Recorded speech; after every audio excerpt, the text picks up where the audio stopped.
Ustedes saben que la política muchas veces ha venido recorriendo rutas trazadas por la coyuntura, los temas del momento, la repercusión mediática. En diversas ocasiones ha seguido el juego de reflectores y desarrollando agendas que han respondido a intereses económicos y políticos particulares.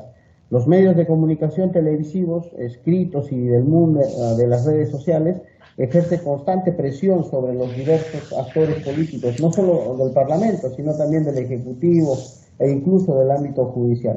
De ahí la importancia, colegas congresistas, de abordar seriamente el comportamiento de los medios y efectos que producen en nuestro escenario parlamentario.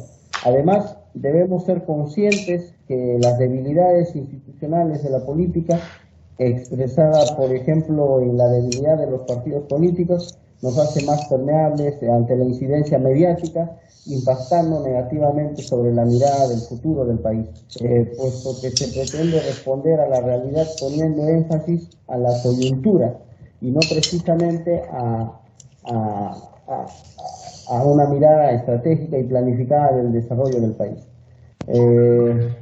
Es un tema polémico, puesto que el poder mediático contribuye también a reforzar las estigmatizaciones que se hace del Congreso, metiendo a todos los congresistas en un solo saco, ¿no? Sin embargo, es un problema real y por tanto hay que abordarlo con madurez. Dada la naturaleza de la Comisión de Levantamiento de Inmunidad Parlamentaria, los casos que en ella se abordan siempre han tenido repercusión y presión mediática. De ahí también que sea preciso enfocar nuestras actividades como comisión desde una mirada más amplia, sirviéndonos de expertos que puedan aportar a tener una lectura mayor de esta problemática relevante para el actuar político y parlamentario. Considerando esta realidad, hemos creído importante invitar a un experto en la materia que no se encuentra vinculado a ningún medio de comunicación de nuestro país, pero que ha investigado sobre el papel de los medios de comunicación y grupos de presión en la dinámica parlamentaria española y de esos países más en el ámbito iberoamericano. Para esta sesión contamos como invitado y le agradecemos la presencia al doctor José Luis Díez, quien está conectado desde España. Él es doctor en Derecho, licenciado en Psicología, director honorario del Instituto Andaluz Interuniversitario de Criminología en Málaga, catedrático de la Universidad de Málaga, quien ha escrito sobre política y racionalidad legislativa, toma de decisiones legislativas y agentes sociales relevantes para la toma de decisiones legislativas en Iberoamérica. En este sentido, nuestro invitado va a desarrollar el tema medios de comunicación e incidencia política en la actividad parlamentaria. Agradeciéndole una vez más su presencia en esta comisión, le damos la bienvenida al doctor José Luis, le decimos buenas tardes y bueno, aquí estamos a las 8 de la mañana, tengo entendido que ya debe estar bordeando las 3 de la tarde. Doctor José Luis, buenas tardes, muchas gracias por haber estado o por haber aceptado nuestra invitación. Tiene usted el uso de la palabra para poder brindar nuestra exposición. Buenos días a todos. Efectivamente aquí es la tarde, pero ustedes están iniciando el día. Es para mí un gran honor el poderme dirigir a todos ustedes, miembros congresistas de la Comisión de Levantamiento de la Inmunidad Parlamentaria. Agradezco de forma especial a su presidente, Iván Quispe Apaza, la posibilidad que me ha dado de dirigirme a todos ustedes, que como digo, es un gran honor. Me van a permitir que en relación con las preocupaciones que ustedes manifiestan y que acaba de señalar el congresista presidente Iván Quispe Apaza, haga un planteamiento inicial un poquito más amplio, hasta finalmente incidir directamente sobre el importante papel que en la actividad parlamentaria juegan unos agentes que no están en el Parlamento, como son los medios de comunicación. Me gustaría, en primer lugar, hacer una visión general de cuál es mi propósito. El propósito que he tenido ocasión de manifestar en diferentes publicaciones es el de que nuestros países adolecen de una toma de decisiones legislativas que naturalmente se plasman generalmente en leyes, que en muchas ocasiones no contienen los requisitos propios de lo que podría ser una toma de decisión racional, que tenga en cuenta todos los aspectos relevantes de la realidad sobre la que se quiere incidir, de los medios de los que se dispone para incidir sobre esa realidad, ni tampoco un análisis de los efectos que realmente puede producir. Bien, y me gusta siempre hacer una referencia para explicar lo que yo pretendo, a la distinción entre la actividad jurisdiccional y la actividad parlamentaria. Y me gusta recordar que los jueces son independientes, toman sus decisiones sin ninguna influencia externa, o al menos así debe de ser, y naturalmente respetamos en todo momento su decisión. Sin embargo, las decisiones judiciales se cuestionan por los tribunales superiores, entre otros motivos, cuando no están suficientemente motivadas. De tal manera que puede ser que la decisión judicial en cuanto al resultado o a la decisión finalmente adoptada nos pueda parecer correcta,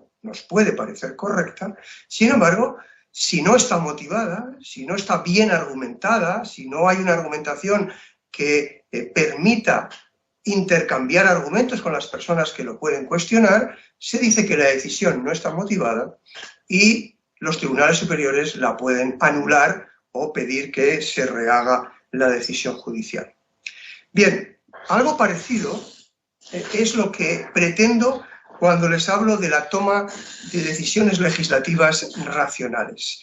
Es muy llamativo de muchos países, yo estoy hablando especialmente de España, pero conozco también otros países, en donde las leyes son fruto de un proceso de toma de decisiones coyuntural, oportunista, en el que no se han puesto encima de la mesa verdaderos argumentos, o los argumentos que realmente existen no se dicen porque no se quieren decir, ya que uno no está en condiciones de defenderlo públicamente.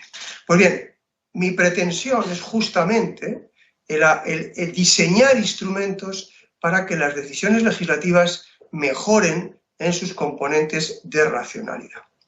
Naturalmente, eso no quiere decir en ningún caso que vayamos a sustraer al Parlamento el ejercicio de la soberanía popular, que solo él tiene y que nadie es capaz o nadie debe de cuestionarlo.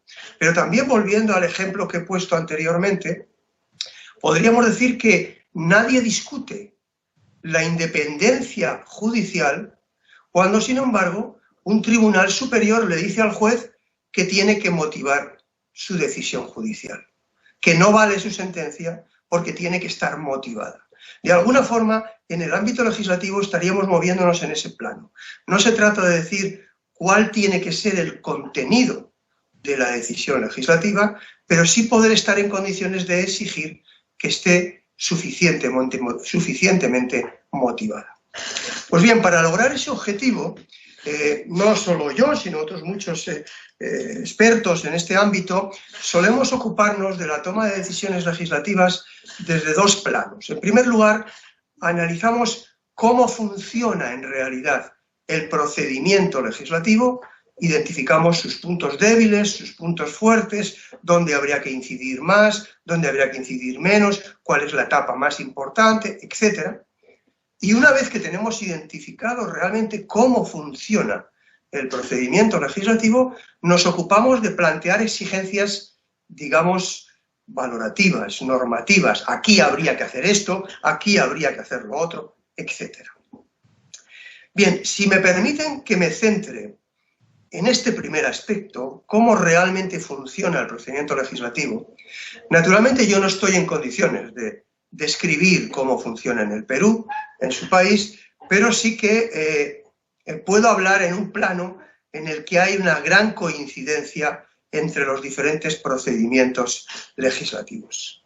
Y lo primero que les tengo que llamar la atención es sobre el hecho de que cuando la sociología política, o la sociología jurídica, o la sociología constitucional se ocupa de el funcionamiento del procedimiento legislativo, lo primero que descubre es que el procedimiento legislativo no tiene lugar únicamente en el Parlamento, que el Parlamento es solo una parte del procedimiento legislativo y es frecuente que éste se divida en tres grandes fases.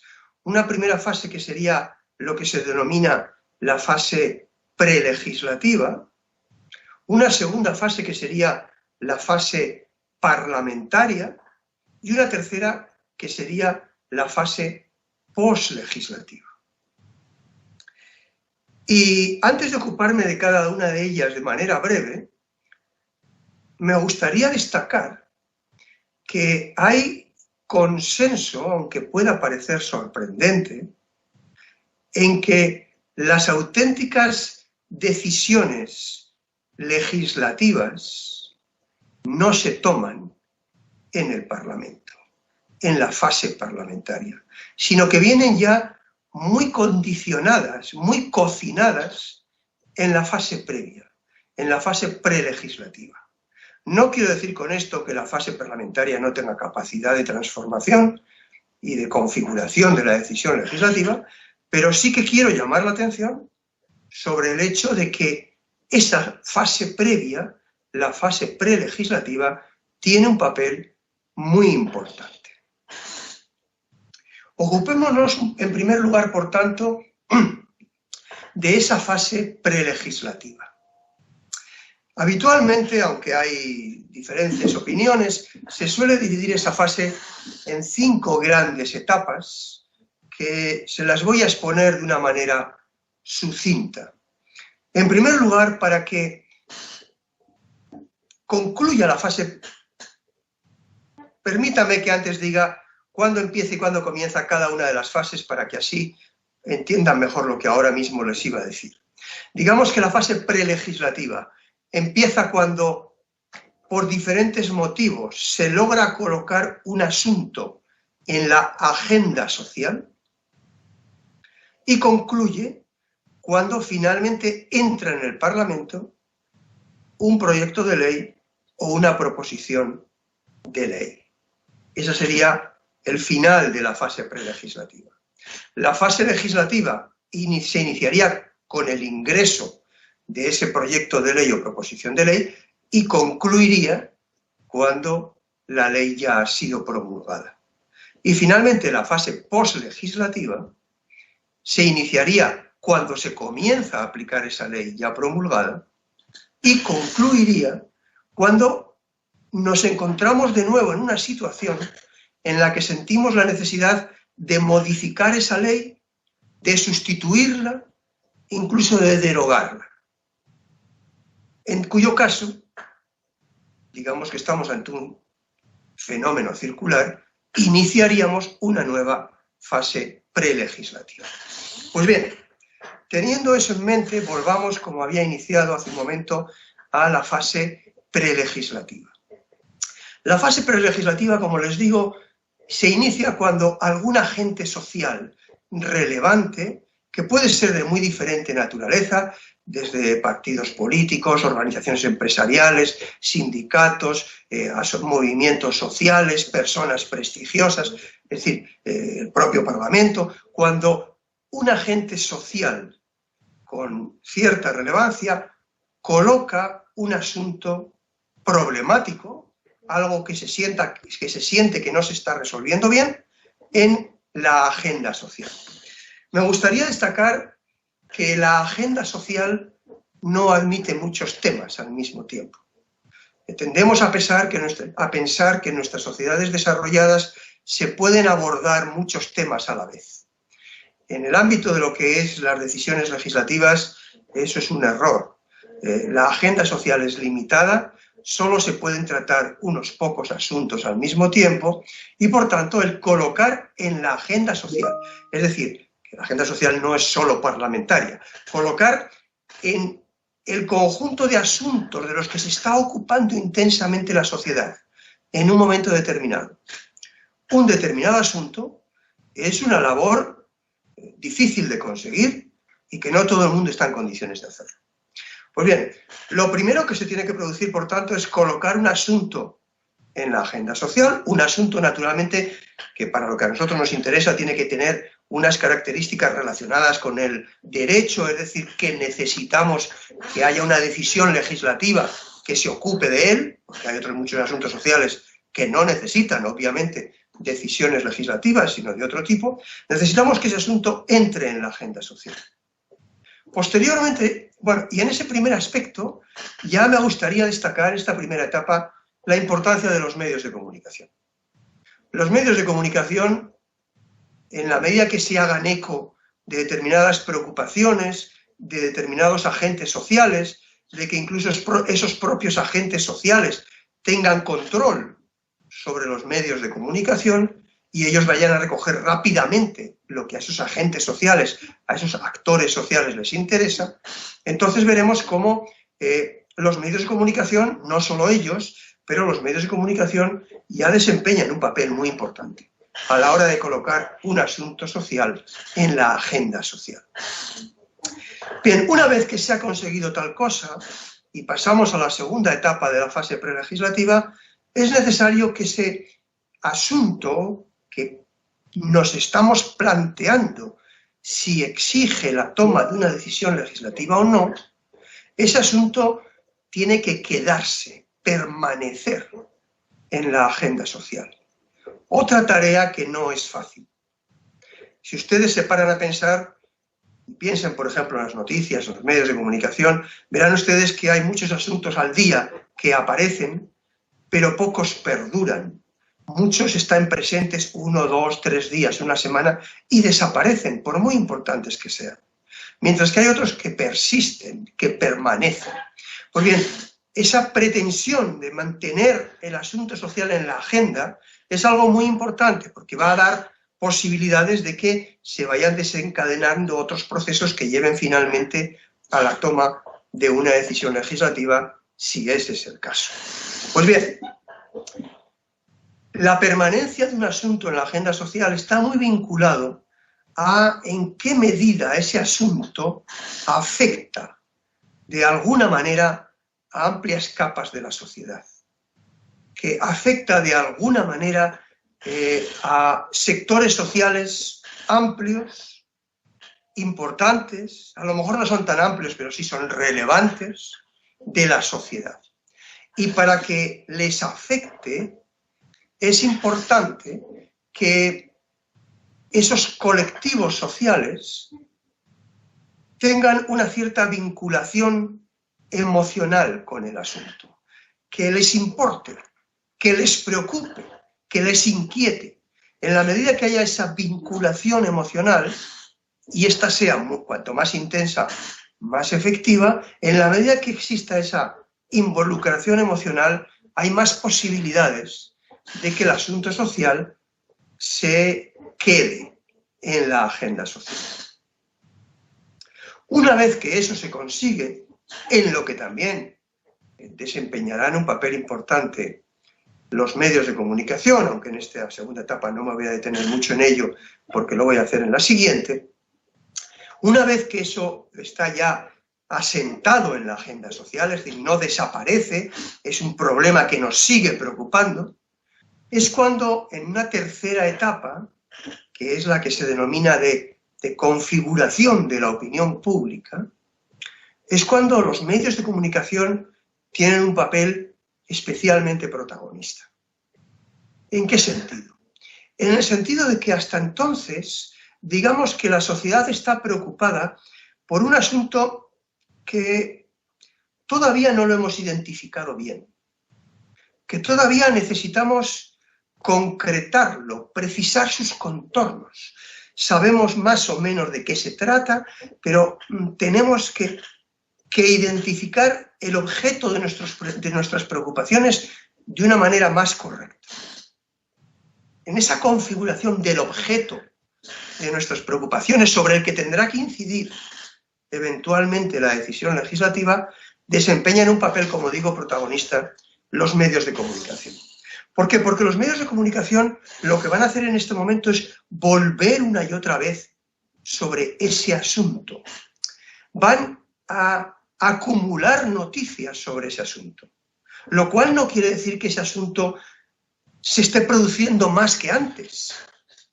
El problema es que los medios de comunicación se ocupan cada vez más de él y por tanto la percepción social que se crea es de que es un asunto omnipresente, que sucede con mucha frecuencia.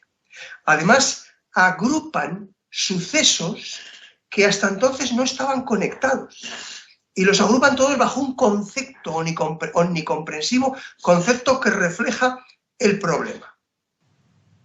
Eso naturalmente hace que el problema empiece a adquirir unos contornos muy definidos. Me permitirán que se los ponga quizás con un ejemplo. Un ejemplo de mucha actualidad. La violencia doméstica, o la violencia de género, o la violencia machista, como ustedes la quieran llamar, porque las denominaciones han ido cambiando a lo largo del tiempo, es algo que ha existido siempre. Yo suelo decir que en nuestras sociedades que están especialmente sensibilizadas en estos momentos sobre este asunto, eso es algo que ahora está sucediendo menos que antes. Porque la violencia doméstica ahora sale mucho más a la luz, lo cual no quiere decir que sea más frecuente, sino que ahora tenemos una mayor intolerancia hacia ella. Pues bien, la violencia doméstica, por utilizar uno de los términos, ha existido siempre, pero no era un problema autónomo. Lo que había es muertes dentro del matrimonio, agresiones entre las parejas, amenazas entre personas que se tenían afecto. Y eso, por ejemplo, el Código Penal lo trataba directamente en el homicidio, lo trataba directamente en las lesiones, en las amenazas. Era un problema que no estaba individualizado. Unas lesiones en el ámbito matrimonial se trataban igual que cualquier otro tipo de lesiones. Unas amenazas entre la pareja se trataban igual que cualquier otro tipo de amenazas. Los medios de comunicación, sin embargo, lo que hicieron, naturalmente con la ayuda de determinados expertos, es identificar un concepto. Digamos, el concepto de violencia doméstica o el concepto de violencia de género. Solo con la identificación de ese concepto, con la agrupación dentro de él de toda una serie de sucesos que hasta entonces estaban tratados en diferentes lugares, de repente salió a la luz un problema social de gran importancia. Bien, esa es una labor positiva que realizan los medios de comunicación. Positiva, pero que también puede ser negativa. Los medios de comunicación también, a veces, y no tengo tiempo para detenerme en ello, me van a permitir, si acaso en el debate, que vuelva sobre ello, los medios de comunicación a veces, de una manera inadecuada, conectan determinados fenómenos sociales y dicen que este es un problema de tal naturaleza y nos ocupamos de él cuando realmente el problema está mal conceptualizado, mal entendido y empezamos a pensar en tomar decisiones legislativas sobre un problema que realmente no está bien caracterizado, lo cual trae todo tipo de complicaciones. Bien, no me voy a detener sobre ello, pero les podría dar también una serie de ejemplos muy característicos. La siguiente etapa en la fase prelegislativa es también muy significativa. ¿Por qué? Porque ya tenemos el problema identificado.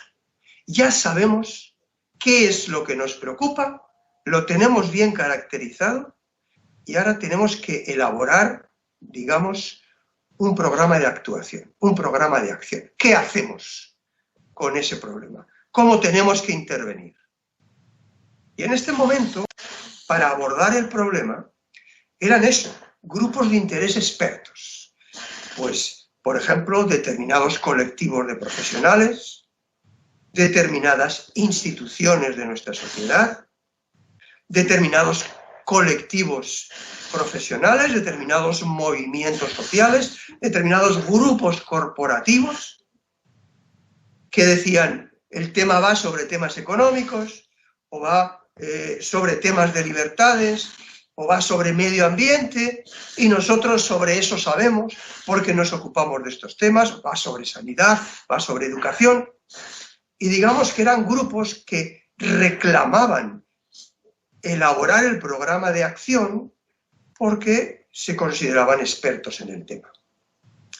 Generalmente no había había más de un grupo de interés, había varios que digamos que competían entre ellos a la hora de elaborar programas de acción, lo cual era bueno, porque así la sociedad y el legislador pues veía diferentes perspectivas.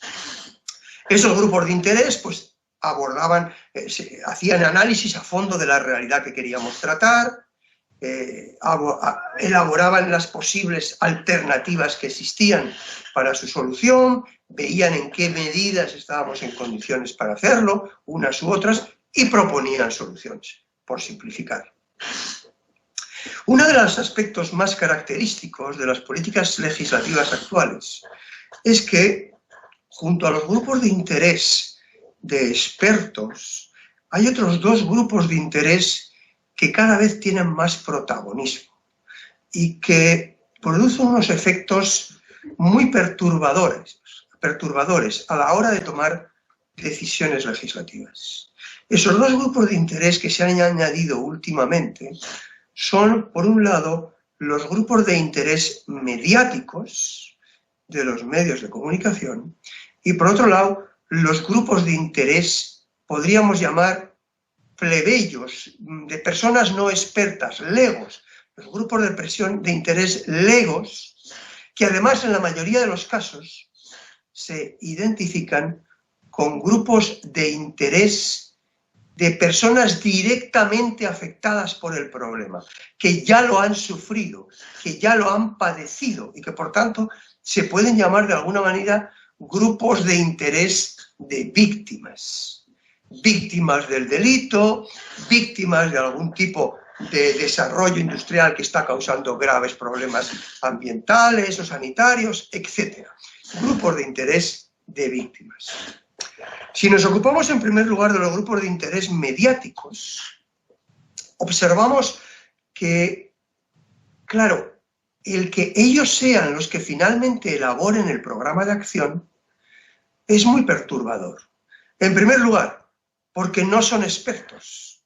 Los medios de comunicación opinan sobre todo, esa es su función, pero no opinan desde un plano experto, ni analizan el problema desde un plano experto, lo cual hace que las propuestas que hagan sean propuestas que se muevan en un plano mayor de superficialidad de lo que harían los grupos de interés expertos. Además, estamos ante grupos mediáticos que ya han intervenido antes en la fase prelegislativa en muy diferentes momentos, si realmente ahora también van a elaborar el programa de acción, de alguna manera vemos cómo toda la fase prelegislativa se queda en manos, o se podría quedar en manos, de los medios de comunicación. Medios de comunicación, no olviden, que no son hermanitas de la caridad, no son monjitas, que tienen detrás a grupos económicos o grupos políticos que tienen el control de esos medios de comunicación y tienen sus propios intereses. Por tanto, el que los grupos mediáticos sean los que finalmente elaboren también el programa de acción es algo preocupante por muy diferentes motivos, he mencionado dos o tres. Todavía más preocupante es que adopten el protagonismo los grupos de interés de víctimas o de afectados. ¿Por qué? En primer lugar, porque estos grupos de víctimas o de afectados en realidad tienen una visión muy parcial del problema. Generalmente, ellos reclaman que saben más que nadie sobre el asunto porque ellos lo han sufrido. Ellos han sufrido el delito, ellos han sufrido el daño en su comunidad, y dicen, nosotros sabemos mejor que nadie qué es lo que hay que hacer para resolverlo. Y claro, aquí entramos ante una falacia. Ellos efectivamente nos pueden contar mejor que nadie cuál es el daño que produce una determinada conducta. Pero de eso a que sepan cómo es la forma más correcta de abordarla, y si disponemos de los medios para hacerlo de una manera o de otra, sobre eso ya hay mucho que hablar. Y no es seguro que ellos estén en las mejores condiciones. Además, teniendo presente que debido a que ellos están emocionalmente cargados, porque ellos lo han sufrido, ellos lo han padecido, muchas veces las propuestas que hacen son propuestas más encaminadas a recuperar el equilibrio emocional perdido, es decir, a vengarse de aquellos que les han causado ese daño que a resolver el problema para el futuro. Por tanto, sus propuestas son unas propuestas muy condicionadas emocionalmente y que hay que procurar tener en consideración, pero no darles en ningún momento el protagonismo. Bien, esto es la cuarta etapa de la fase prelegislativa, donde, como ustedes pueden ver, los medios de comunicación y otros grupos de interés, frente a los grupos de interés expertos, están teniendo un protagonismo cada vez mayor. Y entonces entraríamos en la última etapa. La última etapa de la fase prelegislativa, digamos que es propiamente la más importante. Yo diría que es la más importante de todo el procedimiento legislativo, incluyendo la fase parlamentaria y la fase postlegislativa. Es el momento en que determinadas burocracias localizadas en el gobierno o localizadas en los partidos políticos, determinadas burocracias al servicio del gobierno o de los partidos políticos, elaboran el proyecto de ley o la proposición de ley. El gobierno o los partidos políticos, o partidos políticos y gobierno al mismo tiempo, cuando elaboran su propuesta, su iniciativa legislativa, tienen necesariamente muy en cuenta todo lo que ha pasado anteriormente. Con mucha frecuencia porque están al servicio de, en mayor o menor medida, de esos grupos de interés que desde el principio se han activado. Y por tanto tienen muy presente, en realidad cuando tienen que tomar la decisión, la configuración del problema ya se la dan hecha, ha tenido lugar antes. Las alternativas, los programas de acción alternativos que existen, ya han sido puestos encima de la mesa. Eso no quiere decir que ellos no pueden elaborar otros, pero es muy difícil que puedan elaborar o descubrir alternativas que ya no se hayan planteado, cada una con su correspondiente sesgo según el interés de cada grupo que esté detrás, pero que no se hayan planteado ya. Por tanto, ellos están en una posición muy condicionada por lo que ha pasado anteriormente, pero tienen en sus manos un instrumento fundamental. Ellos construyen la iniciativa legislativa, lo que luego terminará o no convirtiéndose en una ley.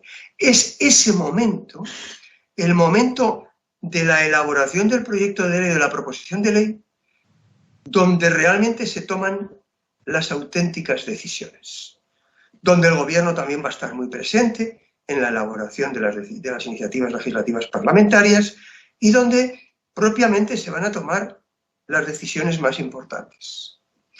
Cuando eso entre en el Parlamento como iniciativa legislativa, es decir, se considere por la mesa de la Cámara y se inicie el procedimiento legislativo propiamente dicho, es decir, el proceso de presentación de enmiendas parlamentarias, etc., cuando eso entra en el Parlamento, las grandes decisiones ya han sido tomadas.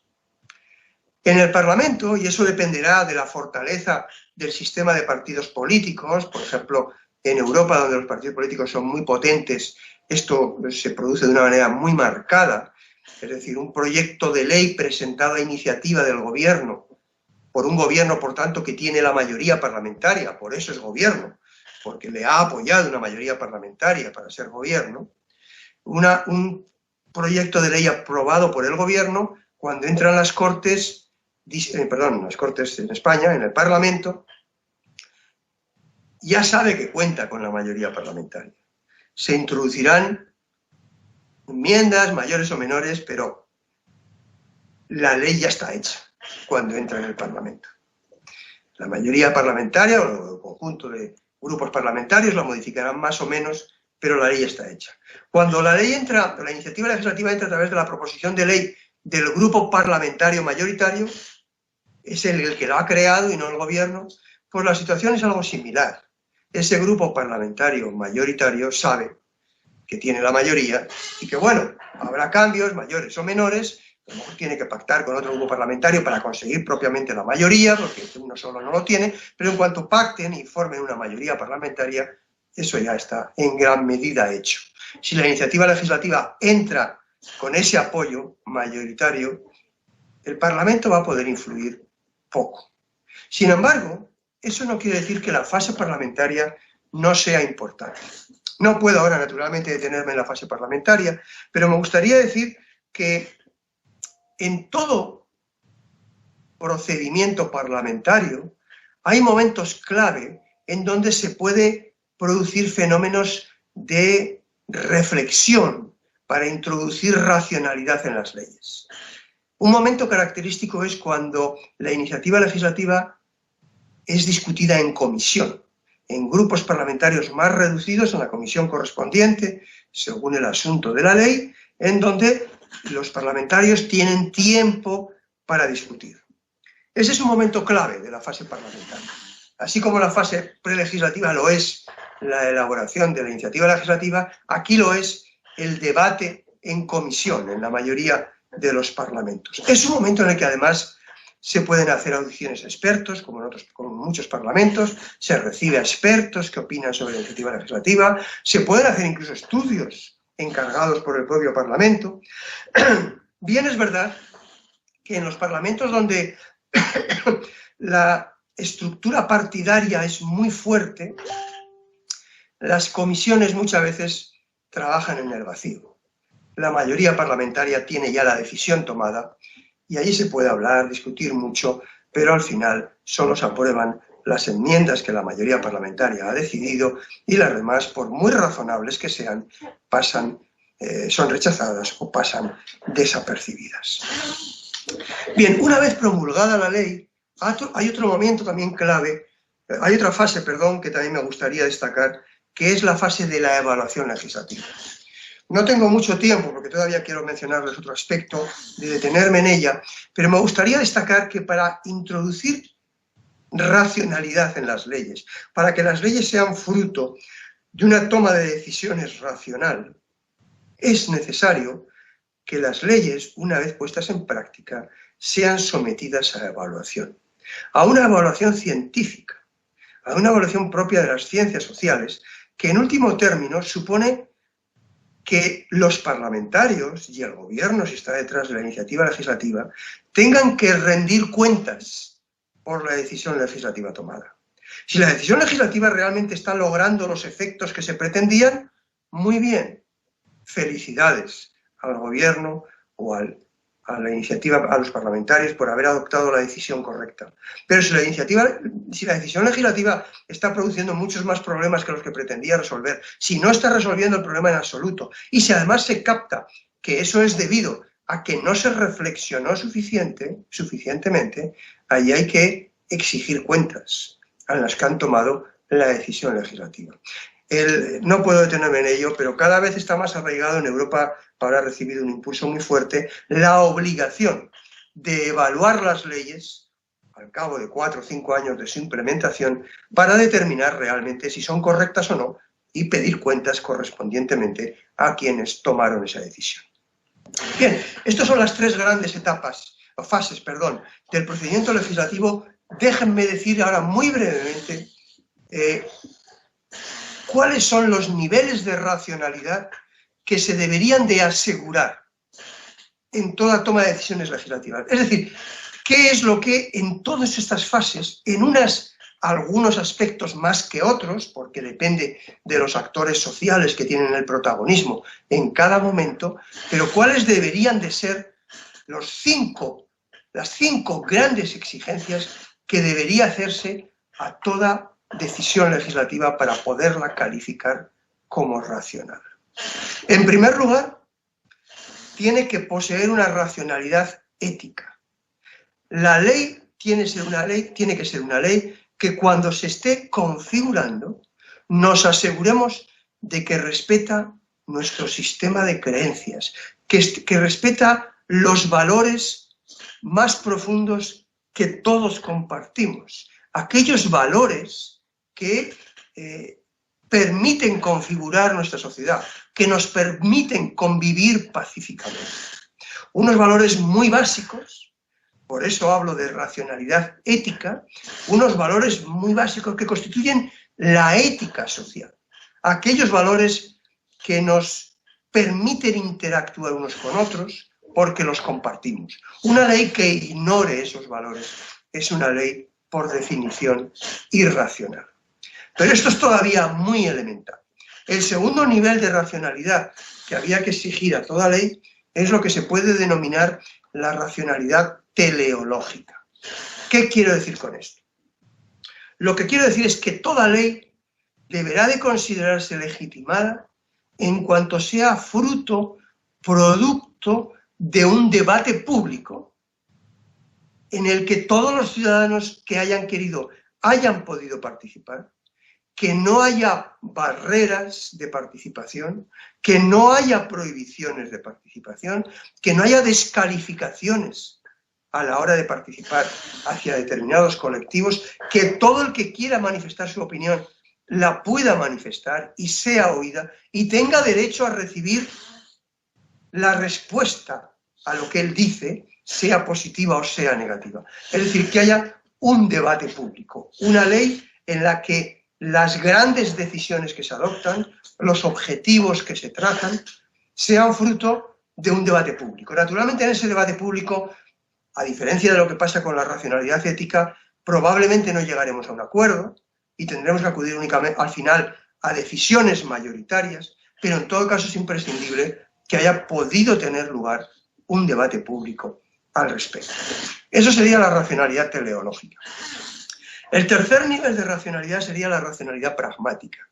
La racionalidad pragmática lo que pretende es, o lo que exige, es que hay que asegurarse de que la ley se pueda poner en práctica.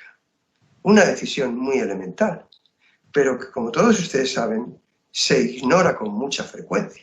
Se aprueban leyes que son de imposible aplicación, pero que probablemente contentan a la ciudadanía o cumplen una promesa electoral que sabes que en el fondo no se puede cumplir, leyes puramente simbólicas.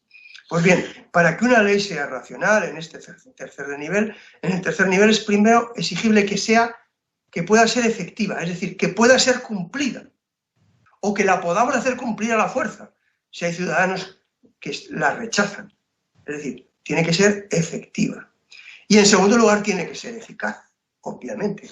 Es decir, que a través del cumplimiento de esa ley, de la efectividad de esa ley, que sí que podemos poner en práctica, además vayamos a lograr los objetivos pretendidos.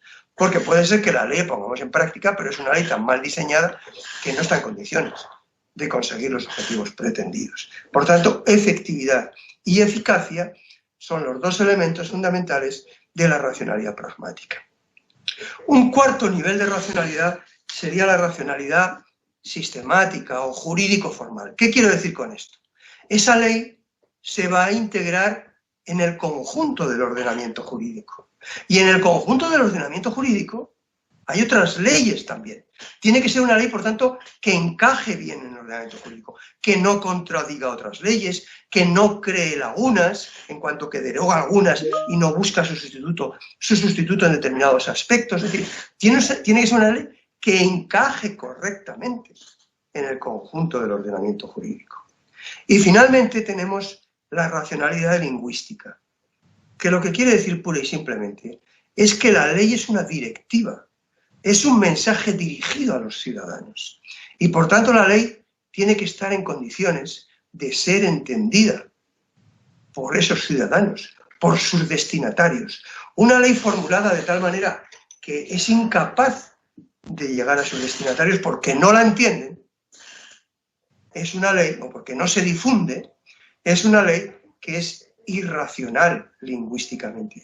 Le falta el quinto nivel de racionalidad. Y en todos esos niveles de racionalidad son los que en mayor medida en unos momentos o en otros tendrían que estar presentes en todo este proceso de toma de decisiones legislativas, fase prelegislativa, parlamentaria y poslegislativa, que he tenido el placer de comentarles a todos ustedes. Disculpen que me haya extendido en torno a 40 minutos, no sé si he superado un poco el espacio temporal que tenía asignado. En todo caso, les agradezco muchísimo la atención y ha sido un honor para mí poderme dirigir a todos ustedes. Quedo a su disposición. Voy formulando algunas preguntas, doctor José Luis. Usted ha hablado sobre este tema de racionalidad en las leyes en la última parte de su exposición y bueno, efectivamente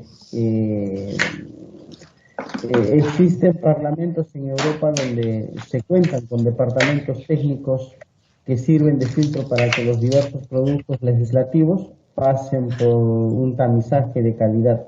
Y si fuese así, sería recomendable que existan concursos públicos para que los técnicos accedan al Parlamento. Una segunda interrogante es, bueno, la presión mediática o los medios de comunicación tienden a influir y sobre todo tienden a generar una imagen del Parlamento, ¿no?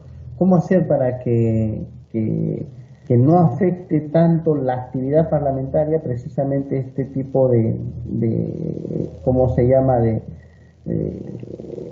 No sé si de presión, pero sí de influencia que tienen en la población. Esas dos preguntas quería formularlo para iniciar, doctor José Luis.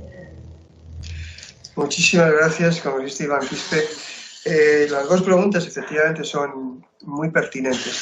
En los parlamentos, normalmente, sobre todo actuantes en las comisiones parlamentarias, al menos en Europa, supongo que también en Iberoamérica hay algo parecido, o me consta que en algunos países así lo es, existen una serie de técnicos que generalmente son juristas, son los que se llaman letrados, menos en España, letrados del Parlamento, que efectivamente asesoran a los parlamentarios y que generalmente han ganado un concurso, una oposición, tienen una posición estable, por tanto no son meramente asesores de un parlamentario concreto que lo ha escogido él, sino que tienen una posición firme en el Parlamento como técnicos del Parlamento.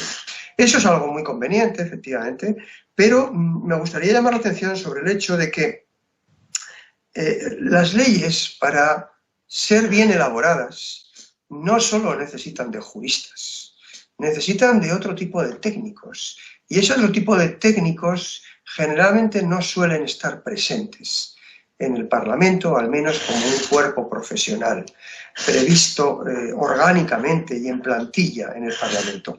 Y esto es una carencia muy importante. Yo soy catedrático de Derecho Penal, y en Derecho Penal, donde padecemos, probablemente es el sector del ordenamiento jurídico donde se padece con más intensidad todo ese movimiento populista, punitivista, poco riguroso a la hora de elaborar las leyes penales.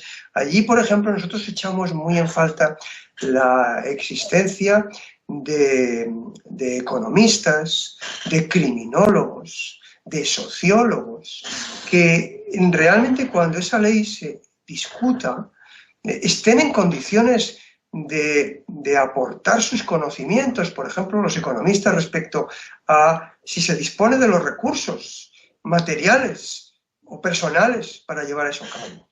Los sociólogos respecto a los efectos que eso puede producir. Los criminólogos, naturalmente, con mucha mayor especificidad en el ámbito del derecho penal respecto a los efectos en el control de la delincuencia y satisfacción de las víctimas, etc.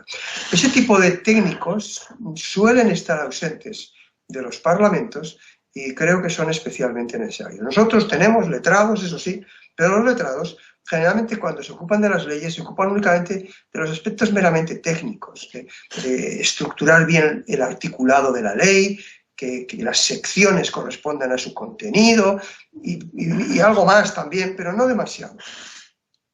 En cuanto a la segunda pregunta que me hace, respecto a mejorar esa imagen del Parlamento ante la sociedad, que los medios de comunicación no influyan tanto, bueno, yo creo que eso es una tarea que se puede lograr en la medida que la sociedad perciba que en el Parlamento realmente se debate, se discute y se opta finalmente por el mejor de los argumentos que se hayan expuesto. El problema es que los debates parlamentarios tienen una imagen social de debates prefabricados, en los que ya se sabe cuál va a ser la decisión que se va a tomar, porque no depende de cuál haya sido el mejor argumento a la hora de tomar una decisión, sino que depende de dónde está la mayoría parlamentaria. Y la mayoría parlamentaria sacará adelante sus argumentos, aunque no sean ni mucho menos los mejores. Yo con eso no pretendo decir que las mayorías parlamentarias no deban de jugar un papel, obviamente lo tienen que jugar. Una mayoría parlamentaria refleja en último término una mayoría popular, y por tanto se tiene que tener en cuenta, pero a los parlamentos se les debería exigir mucha mayor flexibilidad a la hora de configurar las leyes, en el sentido de que no se atropelle a los demás, que se oigan los argumentos, las enmiendas de los demás, y que si realmente tienen peso, tienen razón, se tengan en cuenta, que se puedan modificar las decisiones. Si la sociedad viera un parlamento que depara continuamente sorpresas no derivadas de cuestiones al margen del debate argumental, sino sorpresas derivadas de que de repente ha aparecido una línea de argumentación en la que no se había pensado, y eso obliga a la mayoría parlamentaria a modificar su planteamiento. Si viera que ahí realmente se está discutiendo de verdad, eso mejoraría enormemente la imagen del Parlamento, y también haría que los medios de comunicación no juzgaran tan apresuradamente a los parlamentarios, porque cuando se pronuncian sobre los parlamentarios, los medios de comunicación no les juzgan por lo que han dicho, les juzgan por la bancada a la que pertenecen, y por tanto los tienen poco menos que como monigotes que responden a las exigencias de la bancada a la que pertenecen. Claro, todo eso produce unos efectos notablemente perturbadores del debate democrático y de la democracia en general en nuestros países. Gracias, doctor. Una última pregunta, doctor. Usted ha hablado bastante de estos grupos de presión, ¿no? Y estos evidentemente tienen una agenda en un país determinado. Y cuando estos grupos de presión facilitan agendas legislativas a los partidos políticos, ¿se podría estar generando un espacio de corrupción, tomando en cuenta que en varios de los casos existe un beneficio económico? No lo he entendido. ¿Un espacio de qué? De presión, o sea... de presión, perdón, no le he oído la palabra. Sí. Estos grupos de presión generalmente tienen una agenda, ¿no? Y esa agenda la trasladan al Parlamento, y varios partidos políticos a veces terminan tomando esas agendas legislativas, y hay como una especie de acuerdo, entre otras cosas, ¿no? Entonces, ¿se puede estar hablando de que hay un espacio de corrupción en este sentido? Claro, sí. Yo creo que en ese sentido, como hay que reaccionar, recuerden ustedes cuando hablaba de la racionalidad teleológica, lo que hay que conseguir es que en esas etapas previas de la fase prelegislativa, cuando se está configurando el problema en los medios de comunicación, cuando se elaboran los programas de acción por parte de grupos de interés, creo que debería ser una tarea de los parlamentos y de la administración también gubernamental el fomentar la riqueza de la sociedad civil. No se trata, diría yo, de eliminar los grupos de presión, porque esos grupos de presión van a existir siempre. De lo que se trata es de activar la sociedad civil para que se autoorganice, se creen otro tipo de grupos de interés que defiendan intereses distintos, a veces contrapuestos, y que tengan la capacidad para polemizar con los anteriores. No se trata de eliminar grupos de interés, se trata de que proliferen grupos de interés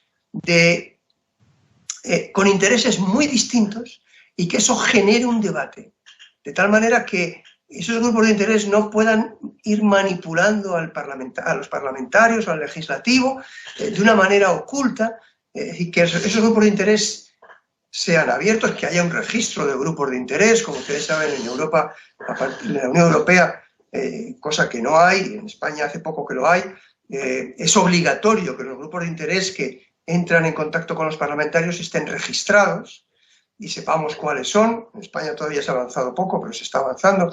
En otros países europeos se ha avanzado más. Bueno, hay que dar transparencia a esos grupos de interés, pero no tienen que eliminarse. Lo que hay que hacer es promoverlos, pero promoverlos para que cualquier colectivo social, por muy deprimido que sea, por muy pobre que sea, por muy poco acceso que tenga a los órganos legislativos, se les pueda dar las oportunidades para que se manifiesten, se les oiga y ellos puedan también plantear sus intereses. Yo creo que esa es la vía, no la vía de suprimir los grupos de interés, que yo creo que es una vía condenada en buena medida al fracaso. Agradeciendo también al doctor Díez Ripobles por su disertación en esta comisión muy interesante. Quisiera hacerle una pregunta, doctor. En España, así al igual como en nuestro país, es una sociedad multilingüe. Y mi pregunta es ¿cómo difunden los proyectos de ley entre todos los ciudadanos españoles? ¿Lo hacen en todos los idiomas de las comunidades españolas? Además, si las leyes también se traducen a los diferentes idiomas. Y si esta práctica inclusiva resulta fundamental para el contacto con la ciudadanía. Esa sería mi pregunta. Muchas gracias por la respuesta, doctor Díez. Muchas gracias, presidente.